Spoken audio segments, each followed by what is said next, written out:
Last month, HUL announced that it is acquiring beauty brand Minimalist for 3,000 crore rupees. This makes it the largest all-cash D2C deal in India ever. And what's interesting is that Minimalist is just a 4-year brand. It was started during the pandemic, and in such a short span of time, it has created so much impact. And Aman Gupta is right when he says that deals like these change the country's future. But why is that? What makes Minimalist acquisition so special other than the price? Well, firstly, it was built not from any metro city in India, but a tier 2 town, Jaipur. All their 600 plus team members worked out of here. The next reason why it's special is that the founders held 60% stake in the company at the time of the exit, which means they will earn 1700 crore rupees in cash. And finally, Minimalist was in a sector which had cutthroat competition. Giants like HUL, Parle and Unilever who are in this industry for decades, and they don't allow any new player so easily. So how did Minimalist do it? How did two brothers from Jaipur change the entire beauty industry?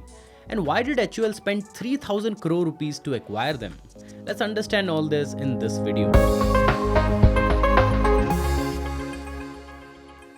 The story of Minimalist starts in 2018 in Jaipur, when two brothers, Rahul and Mohit Yadav, decided to do something of their own. Both of them had a very rich experience of working in corporate and running their own business. At the time, both of them were working at Car Dekho, holding senior positions. And before that, they ran a kids fashion business called Mango Street, which they had sold to Hush Babies in 2012. So basically, they were comfortable in their careers, and now the itch was to do something big.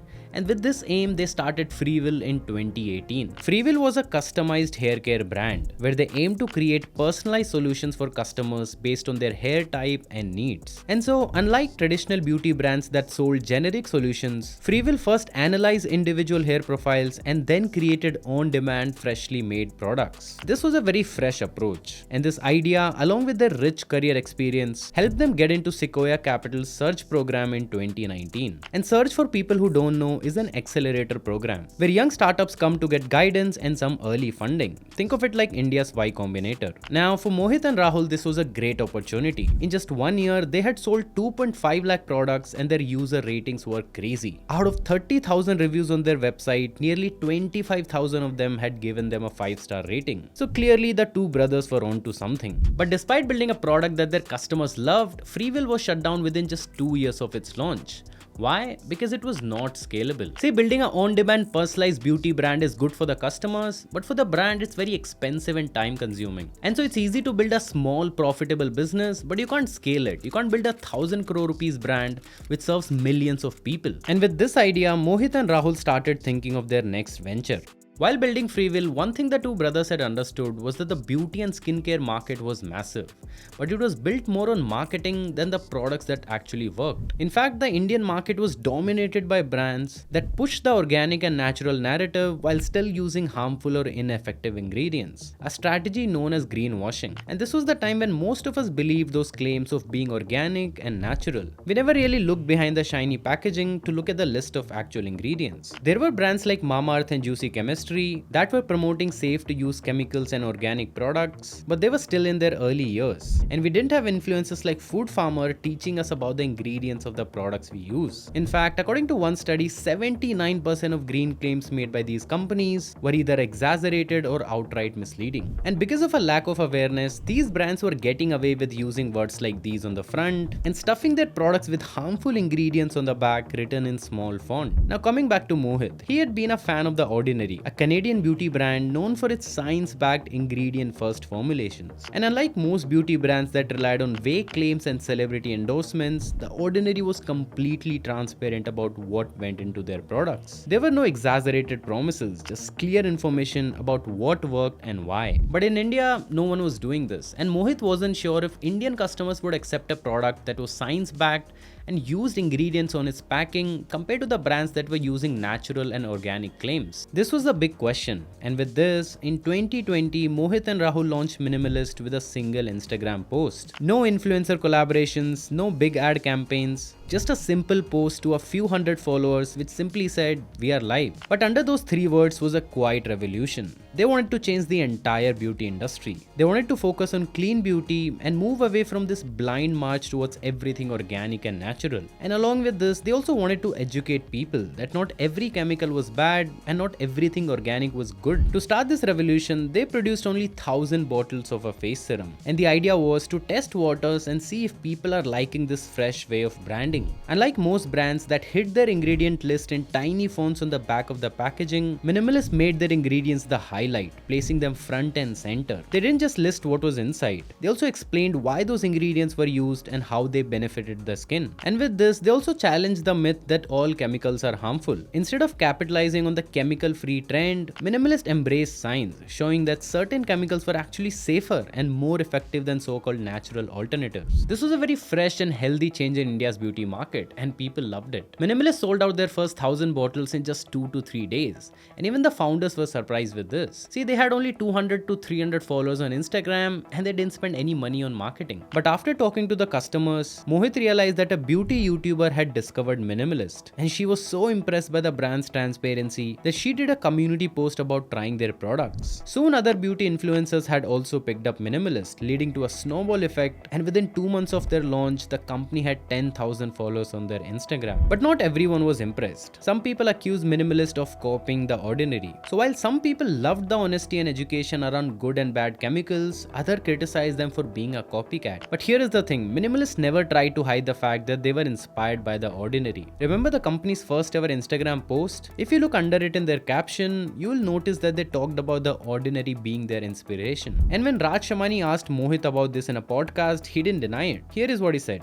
I also loved what Ordinary is doing. India में वो होता या कोई और कर रहा होता, we never felt कि हमारी जरूरत भी है. Mohit clearly accepted that Minimalist would not exist if there was ordinary in India. And since no one was doing it, he started Minimalist as an experiment to test if Indians are ready to accept a brand that is science-backed and transparent about its ingredients. But it didn't matter if people talked good or bad about the company. All this publicity helped Minimalist in the early days, helping them get more and more eyeballs. At this time, most brands would have taken this momentum and poured money into marketing to fuel the growth. But Mohit took a very different approach. Instead of paying influencers and running ad campaigns, he waited for real customer reviews and testimonials, and then used them as real influencer marketing. So while other brands like Mamaearth were sending their products for free to influencers and getting reviews, Minimalist was asking their real customers who had paid to buy their products for their testimonials and videos. This approach of using real customers as influencers on social media helped Minimalist stand out, and it also made them more authentic. But more than anything, it saved them a lot of money. For example, Minimalist's total marketing spend was just 25% of their revenue, compared to 40 to 50% for most D2C beauty brands. And the reason they could spend less on marketing was that their product was really good and people kept coming back. The repeat rate was 60%, nearly 3 times the industry average of 16 to 22%. And this led to higher ROAS, or return on marketing spend. Minimalist ROAS even today is 4, which means for every 1 rupee spent on marketing, they make 4 rupees in revenue. And for most other big brands including Mamaearth, this number ranges from 1.5 to 3. Thanks to this lean and efficient approach, Minimalist hit 100 crore rupees in revenue in just 8 months, which is a rare feat for any Indian D2C brand. And Mamaearth, for comparison, took 3 years to do this. Now if I plot Minimalist financials on a graph, there's something very interesting. You see these blue bars? That's their revenue, which has doubled almost every year. Now see these tiny black bars, which are more like dots next to them. That's their profit. And while their revenue has increased constantly, their profit margins have actually gone down. From 20% in FY21, it's now at 3% in FY24. But why is that happening? For most D2C brands, marketing cost is usually the reason for profits falling down. But we have seen that Minimalist marketing spend is much lower than the industry standard. Also, their repeat rate and ROAS is much better. So what's the real issue? The answer is their cost of goods sold, or COGS. COGS is basically money spent on manufacturing the products. And for Minimalist, COGS stands at 35%, leaving them with a gross margin of 65%. This number for Mamaearth and Sugar, for comparison, is 70 and 72%. And according to Mohit, most beauty brands operate with a margin close to 90%. So why is Minimalist spending more and not focusing on increasing their gross margins? The answer lies in product quality and control. Unlike many companies who outsource manufacturing, Minimalist owns their production facilities, allowing full control over quality. They also spend 40 to 50% more to procure premium ingredients and invest heavily in R&D to ensure their products actually work. See, manufacturing such products is hard and it's also expensive. So what many companies do is, instead of making them on their own, they send their product formula to a contract manufacturer and get them made. This is less hassle and also cheaper than doing it on your own. But Minimalist was against it from day one. Mohit himself has said that since they spend more on their products, they don't need to spend as much on marketing. And if this sounds similar, is because that's the exact strategy used by Tesla. They're the biggest car company on this planet and they've never spent a single dollar on marketing. Just listen to Elon Musk talk about this. At Tesla, we've never spent any money on advertising. We put all of the money into R&D and manufacturing and design to try to make the car as good as possible. If your customers love your product, they will do the marketing for you. And that's exactly what happened with Minimalist. Another factor which helped Minimalist in the financial efficiency is their tight product range. Minimalist started with just one face serum. For them, the idea was to have a few hero products that their customers loved using instead of having hundreds of products. Even today, they have only 66 products listed on their website. Compare that to Mamaearth and Sugar, which have more than 500 SKUs. A smaller product range leads to lower inventory cost, and this means more efficient operations. This strategy ensures that Minimalist's capital is not tied up in inventory. Every product in their lineup serves a specific purpose, whether it's for acne, pigmentation, or hair fall, rather than being a generic fix-it-all solution. Now, one reason Minimalist grew so quickly in terms of revenue is because they were completely online in the beginning. And this was a strategic decision by the team. Unlike traditional beauty brands that sell one-size-fit-all products, Minimalist semi-customized formulations cater to specific skin types. And that means customers need guidance to pick the right product. And online platforms give them the space to educate their audience properly. Remember how Minimalist built their own manufacturing to control the quality of their products? Well, with offline, they would have lost the ability to control the experience for their customers. Let's say a customer walked into a store. He picks up a Minimalist product without knowing which one is right for them, and then does not get the expected results. And if this happens, they might even lose trust in the brand. This was a risk that Mohit and Rahul were not willing to take. And even today, 90% of their revenue comes from online sales. And I'm saying 90%, not 100, is because now the company has slowly started to go offline. See, in India, you can make a 100 crore rupees brand or even a 500 crore rupees brand being online.